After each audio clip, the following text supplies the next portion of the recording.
Good day, everyone. And today I'm very blessed to have again Marguerite Sacco. And welcome back, Marguerite. It has been a really long journey since we started. Yes. We started before that, I didn't know anything about the TA, and then Yeah. we're just finishing the TA 101 Mm. with you, and Mm. thank you for that. And actually, this is our eighth episode in our series. Wow. And then Already. yeah, so it's been, just went like that. Welcome to the I show, did, Margaret. yeah. Yeah.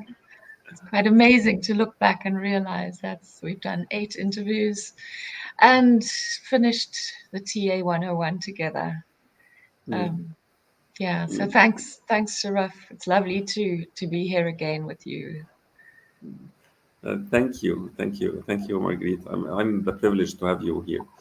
And today, I believe that we have a very interesting topic that you wanted Mm. to Mm. start with us. It's about how to use TA with teams and rebuild it. Maybe in the scope of, to build on what we were talking about the last time about the dynamics of transactions and and organization scripts and how we Yes. put all of this together. So Yeah. I'll just keep the floor and let you start magnificently from Thank where you you. would like to do. Yeah. Yeah. Thanks so much, Sharaf. Yes. As I said to you earlier, I had one of my TA students ask me the question this week about how do you rebuild trust in a team? And it got me thinking and responding to her and putting together some TA thoughts around trust itself and how to build it and rebuild it where it may have been lost, is particularly in an organizational setting. So I thought this is a lovely opportunity to use this space to share my thoughts on that, and to build that into our discussion last time on scripts and organizational scripts. So that's how I would like to take this process and this discussion this morning. Um, so yeah, where this question took me was, well, how would I rebuild trust in a team particularly using transactional analysis? And I went right back to the beginning, and you'll remember on our TA 101, right in the beginning, at looking at TA in terms of what the foundational belief of transactional analysis is, and that belief is, we could call it the basic premise of TA, is that all people are okay. And we've talked about that before. And what okay means is that all people are deserving of dignity and respect.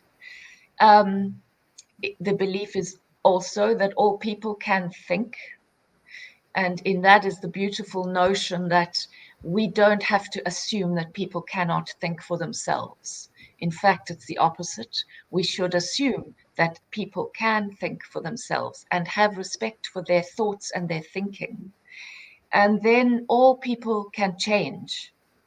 And I think that is so pertinent in the discussion around trust, engendering trust and rebuilding it where it has been lost. Because, of course, when we lose trust, we take on a belief, and that we could refer to that in terms of a script, a piece of a story that enters into our heads about a person, and we decide that person is untrustworthy. So in Mhm. TA, if one of the basic premises of TA is that people can change, what we would have to believe is something has gone wrong, my trust has been broken, but I can change that belief. And I believe that the person who I no longer trust can also change. So imagine if we worked in our organizations with that as our foundation. Then whenever something goes wrong, instead of taking on that belief, that script, that story that says, this person, I will never speak to them again. I don't trust them. I've lost that trust forever. We believe, but hold on. First of all, this person is still okay, still deserving of my respect and dignity. This person and we can think for ourselves, we can think together, and we can both change. Then you're on the most beautiful footing for the building of trust, the rebuilding of that trust. So from there, I thought, okay, let's then look at another fundamental foundation of TA, and that is the question of autonomy. And autonomy is about, it's the quest of TA. It is the intention of the learning of TA. And that is comprised of spontaneity, which is about us seeing things the way we want to see them, not the way we've been taught. So there we're looking at not bringing the past into the present. So if we use that in terms of trust, what that is saying is that instead of me being hooked by my past beliefs, my past script, and placing that on the other person and saying, I can't trust you because of what has happened to me with us in the past, it's about saying, today in the here and now, my spontaneous wish is to trust you. So that is one of the intentions of the work we would do in this. Authenticity is the other intention. So to be authentic in our belief and in our reaching out to the other person with that genuine belief that we can change. And then the third quest of TA is to attain and to reach a place of intimacy with each other. And Eric Byrne described intimacy as game-free candidness, candidness meaning truthfulness. He said game-free, that we're not playing silly games with each other to catch each other out. We don't play games to be one up on each other, to win this round. We are just true with each other. That is what intimacy is. And he talks about that being when our transaction is in uncorrupted child. So it's actually a child-to-child, game-free trust in each other. So if you think about us when we were children, when children go out to play, I'm always so fascinated and love how you can bring children together at a party, or they can be on the playground together for the first time, and they might come with some fear. Within 10 minutes, even less, they found someone to play with. And that is that beautiful intimacy with none of the psychological gaminess. The games are truthful, authentic, and joyful. So that is what trust is really about. And it's about bringing ourselves into the here and now. Again, about not depending on our past beliefs to inform how we engage here today in the here and now. Wow. So with all of that as our foundation for working to build trust together, we can then look at, and as a team, what I would do is look at what are the beliefs that we are holding on to about each other. What is the story we are holding on to about each other that is past, that is no longer working for us now, that may not even hold validity if we were to really check it out with each other, you know? And that is what TA is about. It's about looking at our beliefs and recognizing where they are distorted, where they have been corrupted, where the adult part of our personality is corrupted by fear and by parental beliefs that maybe aren't even true. So we talk about decontaminating the adult, decontaminating the here and now. And that's the work I would do with building and rebuilding trust, is to look at our beliefs and say, how can we decontaminate them and start again in the here and now with who we are authentically, intimately together. Wow, that's profound. That's very profound, and I'm really in a very place of awe, of how you are articulated it in about 5 minutes or less. So, what you said has many, has many stages and many constructions. As much swiftly you have said it, or articulated it, it takes a lot. to deconstruct, decontaminate, Mm. look at the beliefs, be in the moment, begin this child-to-child transactions, relook again, and bringing the team to the here and now and disconnect them from their historical beliefs, fears, and especially that here I believe that each one have their own scripts, as we say, and that they come in with the team and it Yes, plays a role in the team yes, dynamics. yes, So, yes, so to bring the team from this individualistic scripts and the collective script of the organization into a place where they're in the here and now and relook at everything and reconstruct, decontaminate yeah, all of this. yeah. It's a lengthy process, I guess. Well, that's such a good question, because I think that what I've described is the underpinning awareness that, let me talk about me, that I would hold as I do the work, right? The question of how I do the work is where we go in terms of the fact that I can do this work and it doesn't necessarily have to take long at all.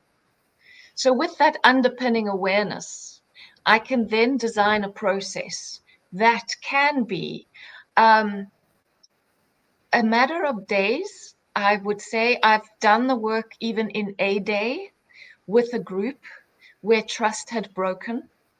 And um, if I talk about how I do that, there are a number of, and I think we may have mentioned them, and people will know a number of organizational processes that we can use for that. And these are not transactional analysis, but they work well with TA. And one of them, and when I'm doing trust work, this is one that I use. I use it a lot. It's Johari window. Um, and the Johari window talks about the blind in us and the hidden. So when we do not know what others know about us or what others think of us, we are blind. And when we do not reveal who we are to others, we are hidden. So we hide ourselves.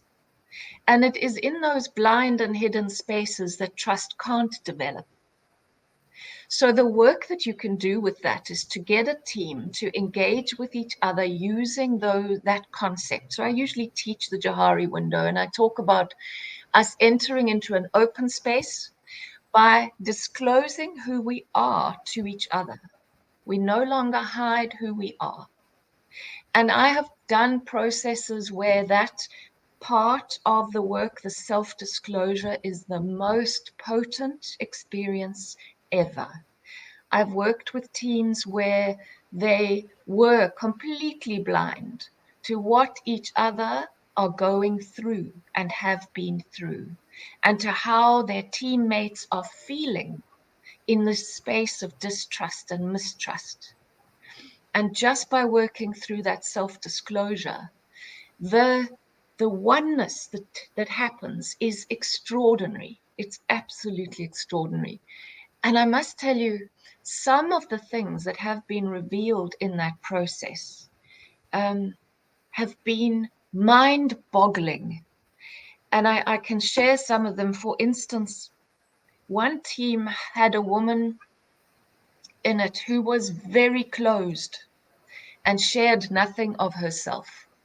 And of course, when that happens, we create our own story about who we think they are. And she had an opportunity through this process to share something of herself in an incredibly safe space. And I must say that you have to hold that space as a facilitator really safely.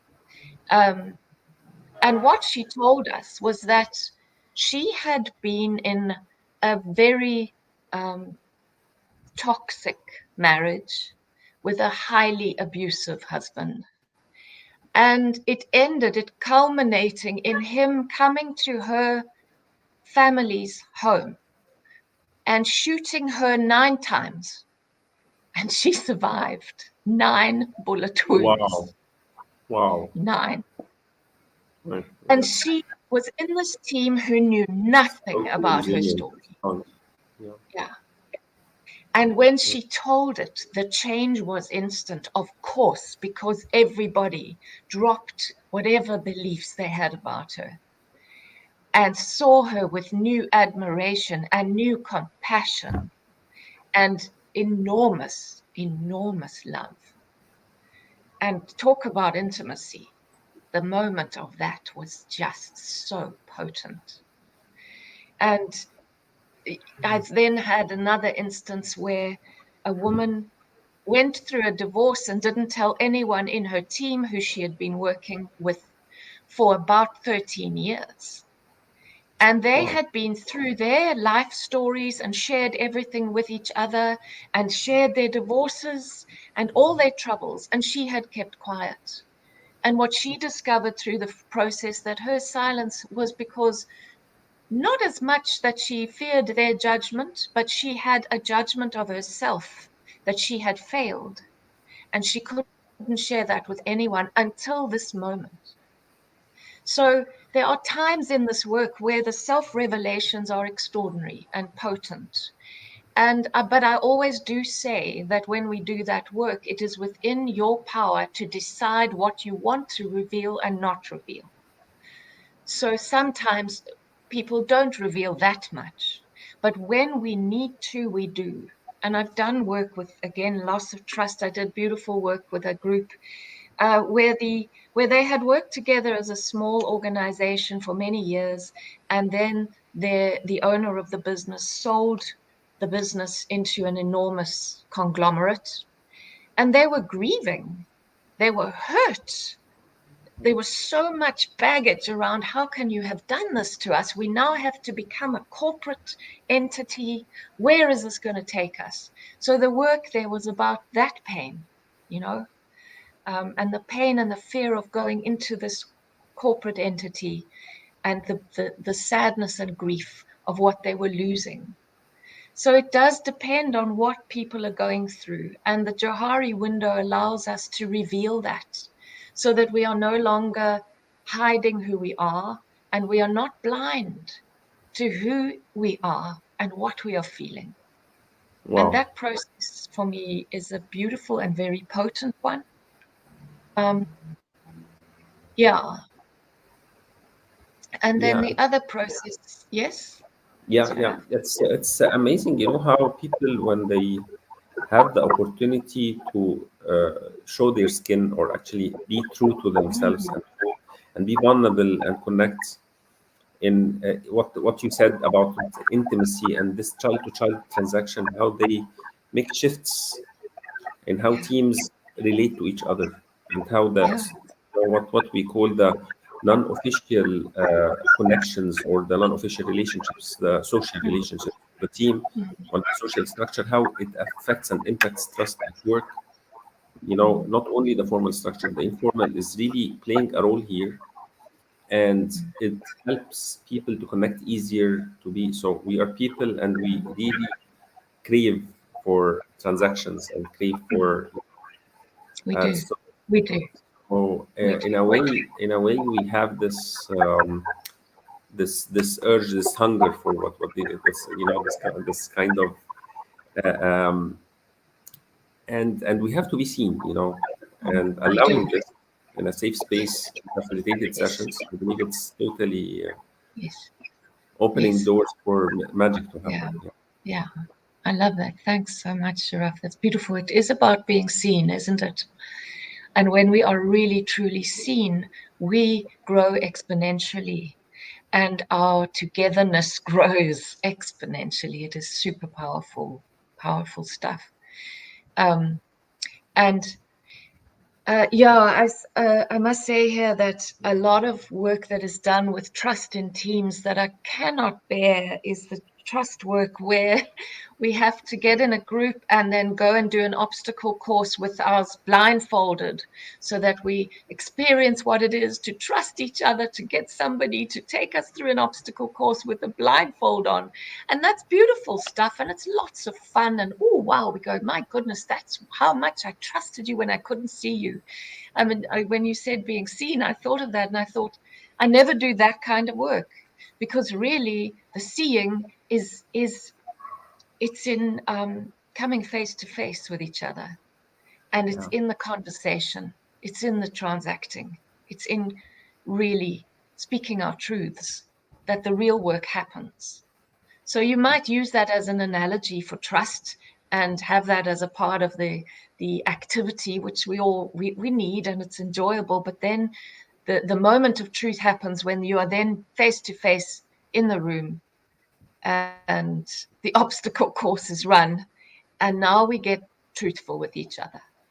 And that is the other aspect of working and using the Johari window that I do. So there's the self-disclosure experience, and then there is the working with the blind in the feedback process. And in a team, we need to create the safest space that we can for us to give each other feedback and to tell each other honestly and truthfully what is not working in this team. And for me, that starts with the leader.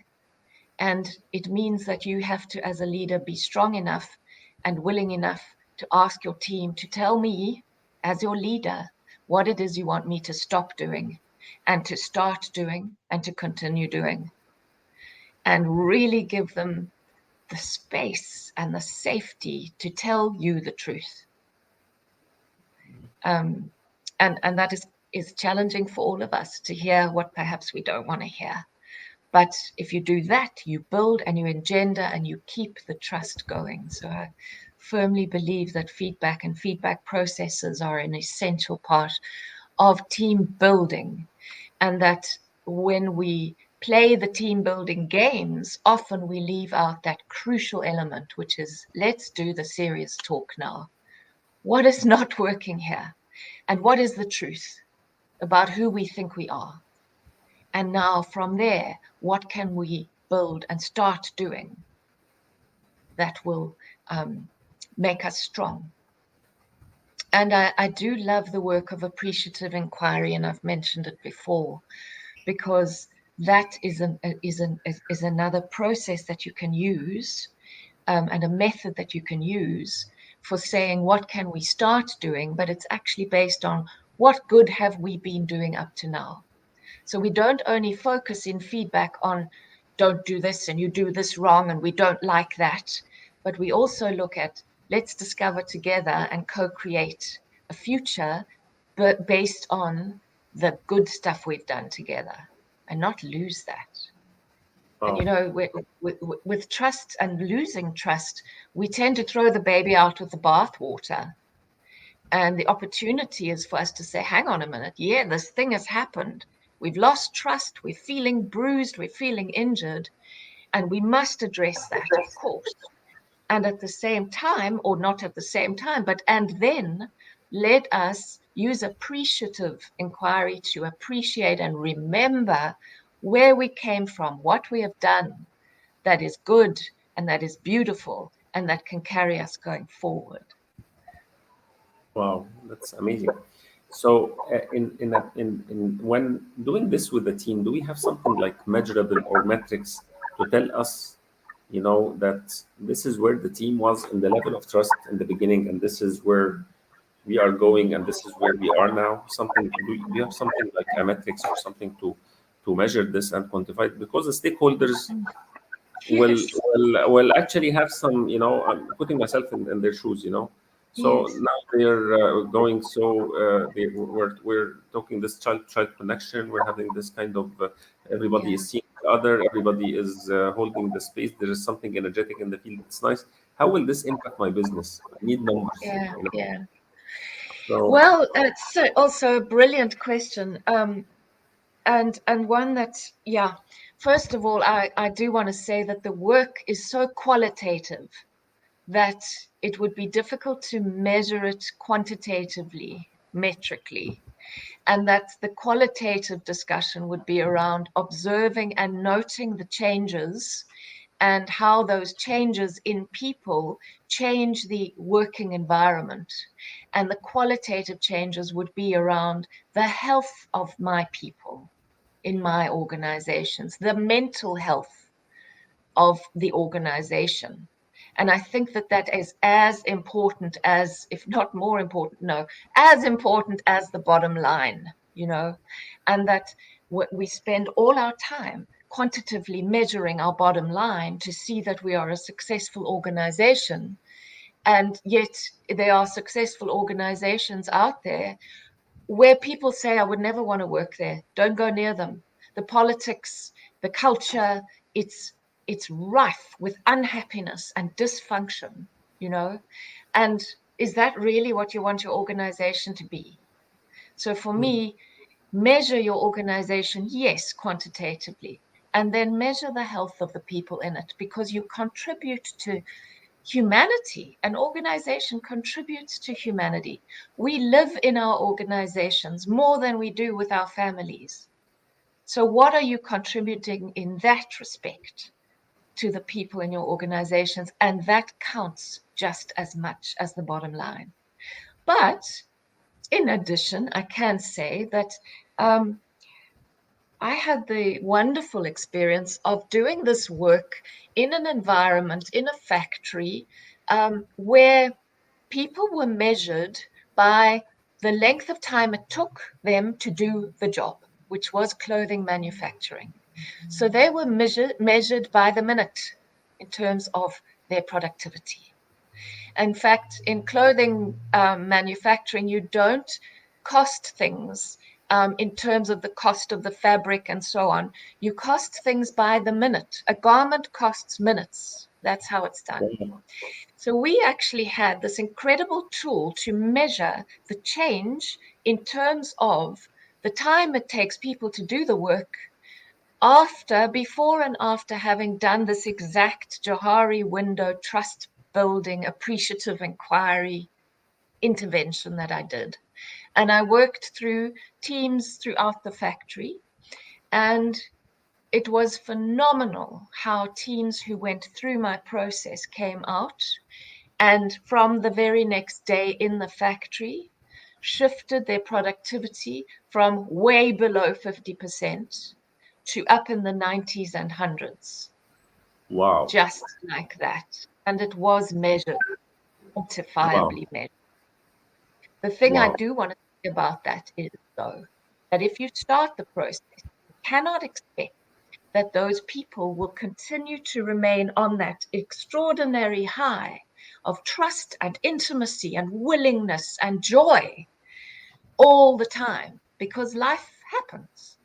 So you have to build into your organization an ongoing process, and you need leadership to know how to do that and when to do that, and to say, guys, I can see that we're slipping, and it's not just the numbers, it's the feeling, it's the trust that we have for each other. Let's revisit that. Let's go back and look at each other again and do that witnessing of each other again. You cannot expect it to always continue. And it's like anything. It's like a marriage. You have to sit down and talk to each other. From time to time, you have to have the talk and regroup and find the intimacy again and find the energy again to continue. So it is an ongoing, it's not a one-off thing. And that is where I can come in and do the work and facilitate the work. But then I need to be able to hand the work over to leaders who will continue to take that message and run with it and constantly run with it from then on. So yes? Okay. Yeah. Go ahead. Yeah. I'm sorry to interrupt. I was just going to say, with that, the factory that I did the work in, as long as I was there doing the work, the results were happening. And my frustration was that when I pulled away, the whole thing collapsed, because I couldn't get leadership to see the importance of carrying that process on and not depending on an external consultant for it. You have to do it for yourselves, and you have to learn how and be willing to learn how, and then take it from people like me. So as if it's the best disengagement is to enable the organization. Absolutely. And put some people who, as internal facilitators, internal coaches, to facilitate and continue facilitating this. I believe in the software industry and the technology industry, there is something, like the agile culture that is coming in. It promotes this. Somebody does this team stand-ups, and the Scrum, and everything is, in a way, it's totally, promoting this internal dialogue and openness and Yeah. rediscussing and being, and this is having this internal agile coach and the Scrum Master. Both of them are actually Yes. doing a great job when it comes to Beautiful. handling this internally inside the organization. So having this emulated in other organizations, like having an internal coach or internal facilitator, internal Yeah. whatever, who Yeah. understands Yeah. concepts, understands how to create this. This is something that is really profound. Yeah. So I Yeah. believe that we're on top of our 30 minutes, and I know that you're having another appointment Yes. after a few minutes. Yes. So Yeah. I will just ask you to do two things before closure. Okay. The first thing is to talk about your next TA 101, which is starting, I believe, on 18th of January, and I'm enjoying I graduate this tomorrow. I will be a graduate of this TA 111 cohort. I'm really proud of being your student in that, and I'd like actually the whole world to understand these concepts. Yes. Not even enroll in this one. So can you talk Oh, about it? lovely, Sharaf. Wonderful. Thank you so much. Yes, so we complete our TA 101 tomorrow morning. The beautiful journey is what I call it. And I will start a new TA 101 in January. I'm actually looking at doing two, one on the weekend and one during the week, because I have had requests for both. So thank you for sharing that link. At the moment, that is the booking link for the one that's going to be on Mondays in January. It's 12 weeks. It's 12 Mondays. 2 hours though, not the whole day. 2 hours a week over 12 weeks is the TA 101. And that gives us a lot of time to work during our week on what we have learned in those 2 hours, and come back and integrate that with the new week. And so the journey continues. So yes, that is my 101 starting again in January next year. And then with you, I'm delighted to say you will continue with me on the 102 process. So Thank you. Yes, I would yeah, love to. Yes, yeah. please.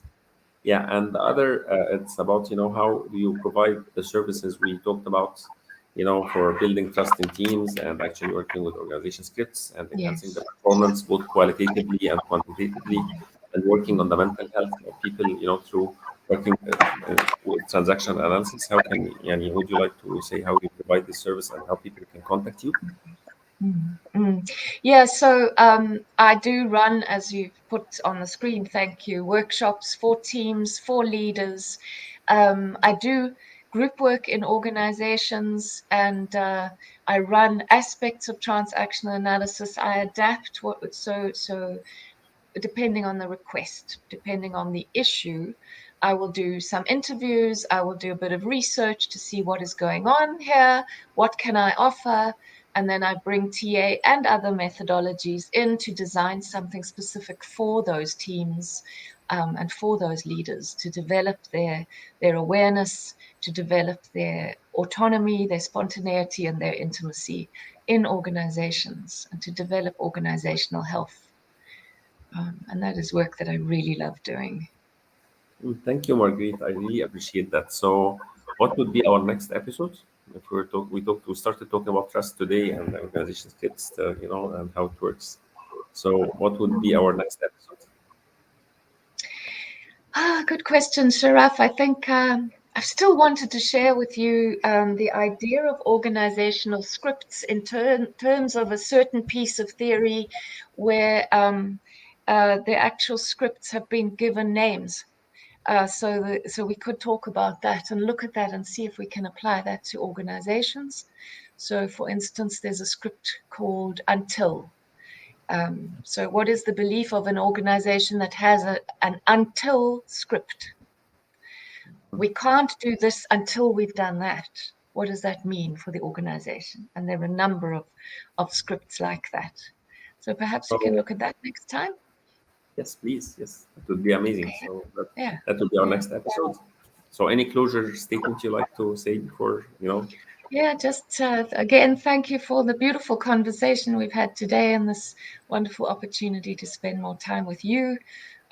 thank the listeners and viewers for joining us, and for listening to my favorite topic of all time, transactional analysis. And just to encourage people to come on the TA 101, you will love it. It is a very beautiful process. Yeah. Thank you, Thank Marguerite, you. for Thank always you, being Shiva. sharing your heart. Yeah. Thank you for always sharing your heart and actually Thank you. being out there and sharing all this wisdom. Thank you for that. And every encounter, each and every You're episode. very And thank you welcome. for that. Thank you for that. Great. Have a great day, everyone. Thank you, Shiva. Take care. Bye-bye.